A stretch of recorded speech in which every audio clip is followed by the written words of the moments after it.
Bonjour à tous, dans ce nouvel épisode, je vais vous présenter ma station sismique et je vais vous donner toutes les explications et tous les composants pour que vous puissiez la reconstruire chez vous. Il est probable d'ailleurs que je l'intègre dans un joli boîtier comme je l'ai fait pour mes deux stations météo. Pour l'instant, elle est toujours sur sa breadboard, mais regardez, ça n'empêche pas de fonctionner très bien. Dès qu'il détecte une secousse, même très faible, une alarme s'active, alarme sonore avec un haut-parleur et visuelle avec des LED et un message qui s'affiche sur l'écran. Il affiche également l'heure de détection de l'événement, de la secousse, et ce dispositif d'alarme reste actif à peu près une dizaine d'heures, de façon à me permettre de savoir quand je rentre chez moi, si je suis absent par exemple pour toute la journée, et bien en rentrant je peux savoir s'il y a eu détection d'un événement sismique, et je peux connaître son heure. Par contre, à tout moment, en appuyant sur un bouton de remise à zéro, je peux couper l'alarme et remettre le dispositif en mode détection.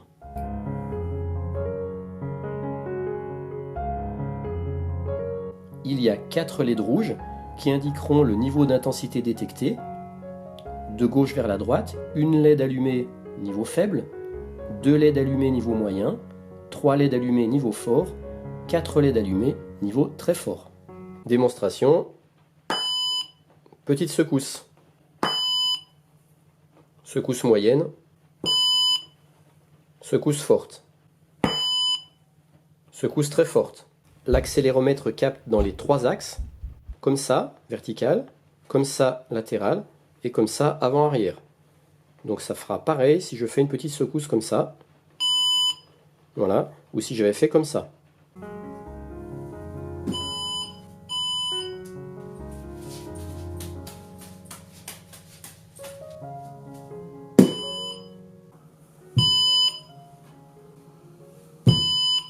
Ce montage, il va fonctionner en 2 phases. Une première phase d'initialisation et puis une phase de détection. Pour ceux qui connaissent déjà l'Arduino, la phase d'initialisation va correspondre au void setup du code Arduino et puis la phase détection va correspondre au void loop de l'Arduino. Et puis la phase d'initialisation, elle va comporter 2 étapes. Une première étape qui calibrera automatiquement les neutres des 3 axes de l'accéléromètre.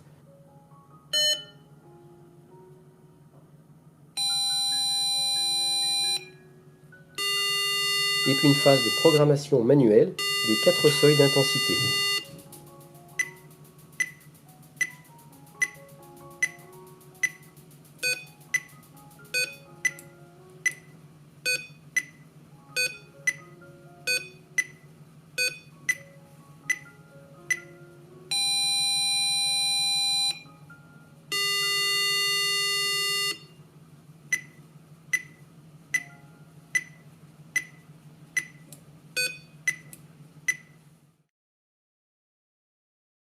Le principe de fonctionnement est assez simple, c'est un accéléromètre, le GY61, qui va capter des mouvements sur 3 axes, X, Y, Z, donc axe vertical, axe gauche-droite et axe avant-arrière. Au repos, sans aucun mouvement, l'accéléromètre va renvoyer une tension électrique stable pour chacun de ces 3 axes X, Y, Z. Ces tensions seront lues par l'Arduino et converties en valeurs numériques grâce à l'instruction Analog Read. Alors au début, un calibrage automatique va permettre à l'Arduino de stocker ces valeurs de tension de repos, que j'appelle neutres, afin de pouvoir ensuite les comparer avec celles qu'il lira en mode détection. Et dès qu'un mouvement secouera le capteur sur un de ces axes, les tensions vont changer sur l'axe en question, les valeurs numériques aussi, ce qui va permettre au dispositif d'éventuellement déclencher une alarme. Le montage comporte également une horloge RTC, la DS1307. Cette horloge permettra de gérer l'heure, ce qui fait qu'en cas d'alarme, le montage il activera non seulement un haut-parleur, allumera 1 à 4 LED selon l'intensité de la secousse, mais il fera aussi afficher sur l'écran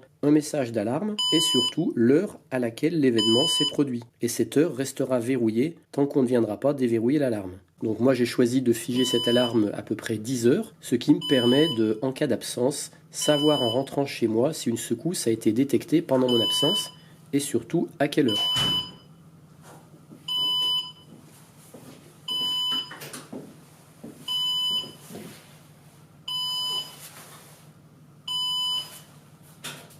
Et après, à tout moment, en appuyant sur un bouton poussoir d'acquittement d'alarme ou de déverrouillage d'alarme, je pourrai déverrouiller l'alarme et rebasculer le dispositif en mode détection. Je vous disais tout à l'heure que le montage travaille en deux phases, une phase d'initialisation au début et puis après une phase veille-détection. On va commencer par regarder de plus près la phase initialisation. Quand on met sous tension le montage et à chaque fois qu'on appuiera sur le reset de l'Arduino, le montage va suivre cette phase d'initialisation qui va comporter deux étapes. Une première étape, le calibrage automatique des neutres. Alors il ne faudra surtout pas toucher le montage pendant cette phase, pendant cette étape, puisqu'il va lire et stocker les neutres des trois axes X, Y et Z. Regardons ensemble cette première étape. Je mets sous tension. Il affiche sur l'écran qu'il ne faut surtout pas toucher le montage pendant le calibrage. Il affiche successivement à l'écran les valeurs numériques trouvées sur chaque axe. Ce sera ces trois neutres. Il se servira ensuite de ces trois neutres pour savoir si le capteur a bougé. Et maintenant, le calibrage automatique est terminé. Il passe ensuite à la deuxième étape, la programmation manuelle des 4 seuils d'intensité de secousse. Alors vous n'êtes pas obligé d'agir sur cette étape parce que j'ai mis des valeurs par défaut, mais vous pouvez personnaliser ces valeurs et ainsi modifier la sensibilité du montage. Les unités qui s'affichent, c'est la valeur au-delà de laquelle l'écart en valeur absolue entre neutre et valeur lue activera l'alarme. Et cet écart concernera à chaque fois les trois axes. Donc si une petite secousse fait varier un des trois axes au-delà du nombre d'unités programmées, ça activera l'alarme et allumera une ou deux ou trois ou quatre LED en fonction de l'écart trouvé.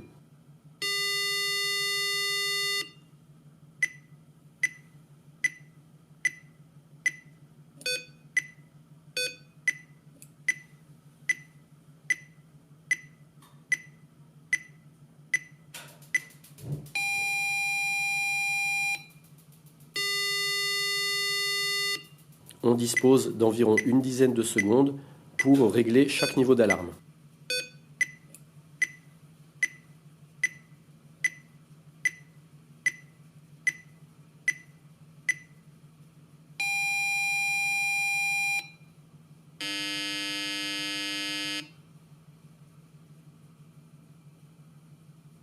Le montage est maintenant passé en phase veille-détection et en cas de secousse détectée, l'alarme va s'activer, l'heure de l'événement va s'afficher et va rester figée une dizaine d'heures, sauf si vous intervenez en appuyant sur le bouton d'acquittement d'alarme qui va stopper l'alarme et rebasculer le montage en mode veille-détection.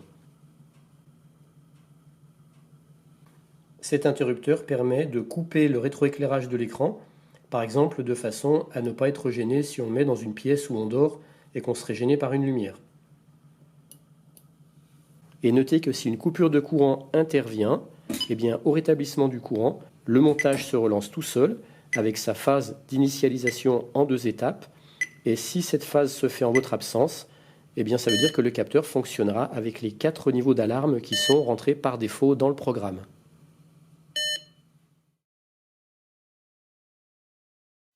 Voilà le schéma de tout le montage. Alors ici j'ai la carte Arduino Uno, ici l'écran LCD 1602 que je n'utilise pas en mode I2C. Ici j'ai mes 4 LED pour les 4 niveaux d'intensité. Ici j'ai mon horloge RTC DS1307 et ici l'accéléromètre GY61. Précision importante que je préfère redonner ici même si je l'ai donné à un autre moment dans la vidéo. Pour téléverser le code, ça sera forcément avec cette prise USB 5 volts. Mais par contre, une fois que vous aurez téléversé votre code, je vous conseille de ne plus alimenter l'Arduino avec cette prise USB parce que vous risquez d'avoir des fausses alarmes de séisme. Parce que la fonction Analog Read, pour convertir une tension en valeur numérique, vient en référence de l'alimentation VCC de l'Arduino. Il suffit que votre prise USB ait des petites fluctuations de tension. Ça va tout vous fausser le dispositif et ça peut vous déclencher des alarmes intempestives. Donc pour éviter ça, moi ce que j'ai fait, je suis venu me brancher après en mode fonctionnement ici sur la prise jack avec un transfo qui convertit le secteur de 130 volts alternatif en 12 volts continu. Comme ça après j'ai bien un 5 volts propre dans mon Arduino, ce qui fait que ma fonction Analog Read n'est pas faussée avec des variations de tension au niveau de la carte Arduino. Pour le branchement de l'écran LCD, je vous renvoie vers ma vidéo que j'avais fait sur l'écran LCD, comment on s'en sert. Mais j'ai tenu à quand même marquer tous les branchements. Donc quand c'est marqué 12, 11, 5, 4, 3, 2, ce sont les broches digitales qu'on retrouve ici. Et puis ici, j'ai quand même remis aussi vers où ça va. Ce qui fait que par exemple là j'ai le RS qui est branché sur la broche 12. Eh bien on retrouve la broche 12 ici avec le branchement vers la broche RS de l'écran LCD. Donc j'ai fait comme ça pour toutes les broches. Les broches D0, D1, D2, D3 de l'écran LCD ne sont branchées à rien du tout. Ici ce petit interrupteur il sert à couper le rétroéclairage de l'écran.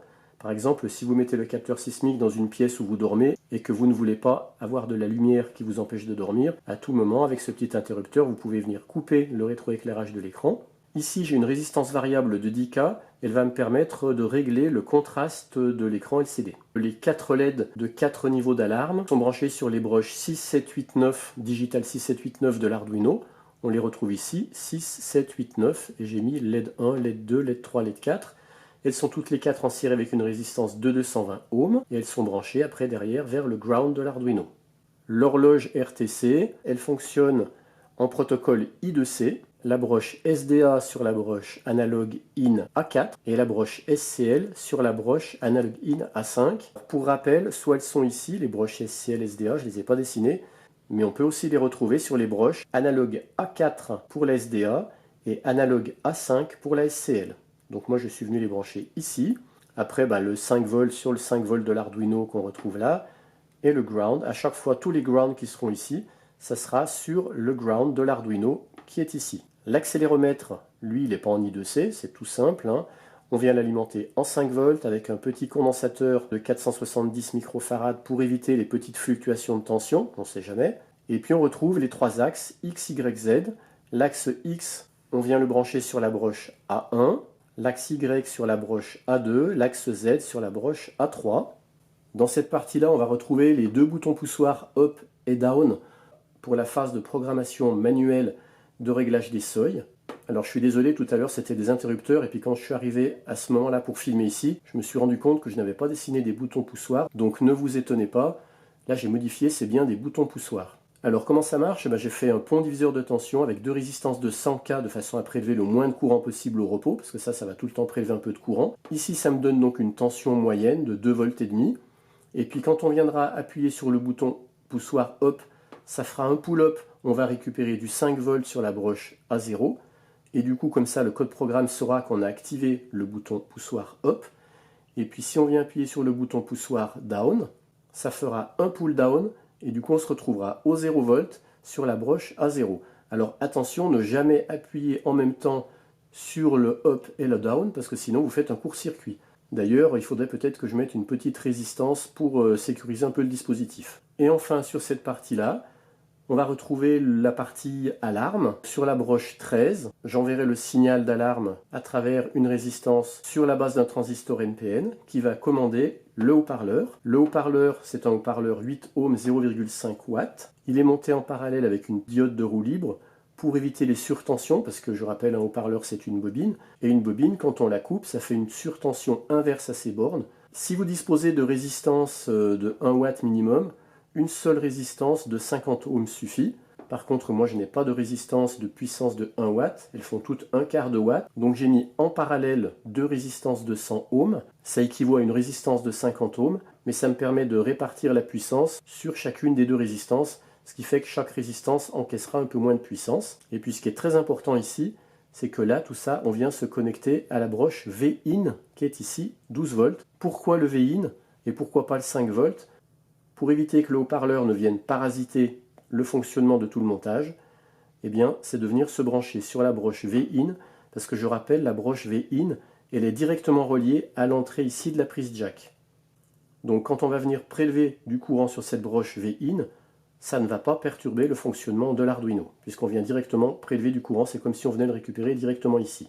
Une fois que l'alarme s'est déclenchée, le code programme la verrouille pour une dizaine d'heures. Si vous voulez la désactiver manuellement, il suffit de venir appuyer sur le bouton poussoir Down qui fait office de remise à zéro, ce qui fait que ça coupe l'alarme et ça remet tout le montage en mode détection. Donc ce bouton poussoir en mode programmation, il sert de Down pour abaisser les seuils, et puis en mode alarme active, il sert de bouton de remise à zéro.